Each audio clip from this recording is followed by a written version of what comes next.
بسم اللہ الرحمن الرحیم۔ میرے پیارے مسلمان بہن بھائیوں، ایک دفعہ حضور صلی اللہ علیہ وسلم نے حضور صلی اللہ علیہ وسلم جو ہیں وہ حضرت علی رضی اللہ تعالیٰ عنہ کو اپنے ساتھ لے کر ایک غزوہ میں تشریف لے گئے۔ حضرت امام حسین اور حضرت امام حسن رضی اللہ تعالیٰ عنہ دونوں شہزادگان ابھی بچے تھے۔ حضرت امام حسین رضی اللہ تعالیٰ عنہ ایک دن گھر سے نکلے اور مدینے کے باغ میں آ کر درختوں کے نیچے کھیلنے لگے۔ آپ کھیل رہے تھے کہ ایک یہودی جس کا نام صالح بن رفیع تھا اس طرف سے گزرا۔ اس نے حضرت امام حسین رضی اللہ تعالیٰ عنہ کو کھیلتے ہوئے دیکھا تو قریب آیا اور حسین کو گود میں لیا اور گھر لے جا کر چھپا دیا۔ انتظار کرتے کرتے سارا دن گزر گیا۔ جب عصر کا وقت بھی گزر گیا تو سیدہ فاطمہ الزہرا علیہ السلام کی بے چینی بڑھ گئی، زار و کتار رونے لگی۔ اسی پریشانی کے عالم میں 70 بار حجرے سے باہر تشریف لائیں کہ شاید کوئی حسین کو لا رہا ہو یا کوئی نظر آئے تو اسے تلاش کے لیے بھیجوں۔ آخر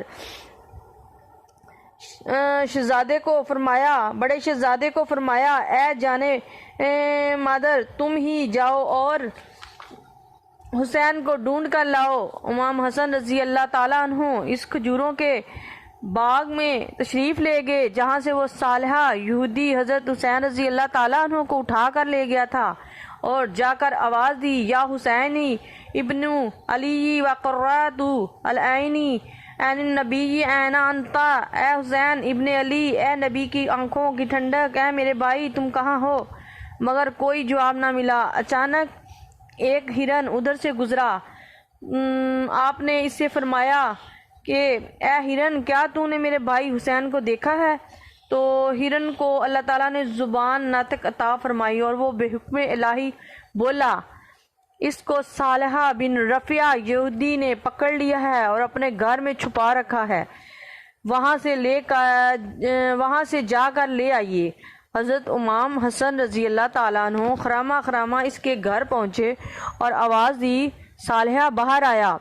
آپ نے فرمایا، صالحہ میرے بھائی حسین کو لا، ورنہ میں ابھی اپنی والدہ سے کہتا ہوں کہ تاکہ وہ ایسی دعا کرے کہ روئے زمین پر کوئی یہودی باقی نہ رہے۔ صالحہ یہودی شہزادے کی اس ذہانت پر حیران ہو گیا اور چھوٹی سی عمر اور تلاش میں ایسی دانائی کہ آخر چور پکڑ لیا۔ عرض کرنے لگا، صاحبزادے تمہاری ماں کون ہے؟ آپ نے فرمایا، میری والدہ فاطمہ الزہرا علیہ السلام ہے۔ صالحہ نے کہا، ہاں تمہاری ماں کو میں جان گیا، مگر باپ کون ہے؟ آپ نے فرمایا، میرے باپ شیر یزداں شاہ مرداں علی اسد اللہ ہیں۔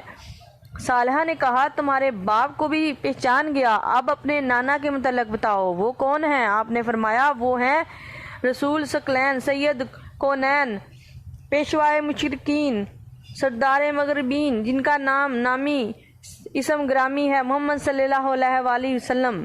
یہ تمام جواب سن کر اس نے کہا، اے جگر گوشہ مصطفیٰ نور دیدہ علی مرتضیٰ، قبل اس کے کہ میں تمہارے چھوٹے بھائی حسین کو تمہیں دوں، مجھے بھی اپنے نانے کا کلمہ پڑھا کر حریم اسلام میں داخل فرمائیے۔ حضرت امام حسن رضی اللہ تعالیٰ عنہ نے صالحہ کو کلمہ پڑھا کر مسلمان کیا اور گھر میں سے شہزادہ حسین کو بلایا۔ کچھ اشرفیاں آپ کی نظر کی، آپ گھر تشریف لائے اور زہرا علیہ السلام کے دل کو راحت پہنچی۔ اس کے کچھ عرصے بعد صالحہ اپنی قوم کے 70 آدمیوں کو اپنے ساتھ لایا اور شہزادگان دین کی خدمت میں حاضر ہو کر سب نے کلمہ پڑھا اور دارہ اسلام میں داخل ہو گئے۔ پھر صالحہ سیدہ فاطمہ الزہرا علیہ السلام کی خدمت میں حاضر ہو کر عرض کرنے لگا کہ میں نے حسین رضی اللہ تعالیٰ عنہ کو اپنے گھر میں چھپا کر بہت بڑا گناہ کیا ہے، لہٰذا آپ اس قصور کو معاف فرما دیجئے۔ آپ نے فرمایا، میں تو معاف کرتی ہوں، مگر یہ فرزندان علی رضی اللہ تعالیٰ عنہ ہیں، علی سے بھی معافی مانگو۔ صالحہ منتظر رہا۔ جب شیر خدا غزوہ سے تشریف لائے تو تمام قصہ عرض کیا اور معافی چاہی۔ آپ نے فرمایا میں تجھ سے بہت خوش ہوں اور اسی طرح تیری خطا معاف کرتا ہوں، لیکن یہ یاد رکھ یہ دونوں شہزادے جگر گوشانے سید عالم صلی اللہ علیہ وسلم ہیں، ان سے معافی طلب کر تاکہ تو بری ہو جائے۔ صالحہ روتا ہوا بارگاہ رسالت میں حاضر ہوا اور عرض کی اے سید مرسلین، اے رحمت اللہ عالمین، صالحہ نے خطا کی ہے، اسے معاف فرما دیں، اور سارا واقعہ بھی گوش گزار کر دیا۔ حضور صلی اللہ علیہ وسلم نے فرمایا صالحہ ہم نے تو تیرا قصور معاف کر دیا، مگر یہ بزرگان دین ہیں، لہٰذا تو دربار خداوندی میں توبہ استغفار کر۔ صالحہ روتا ہوا جنگل کو چلا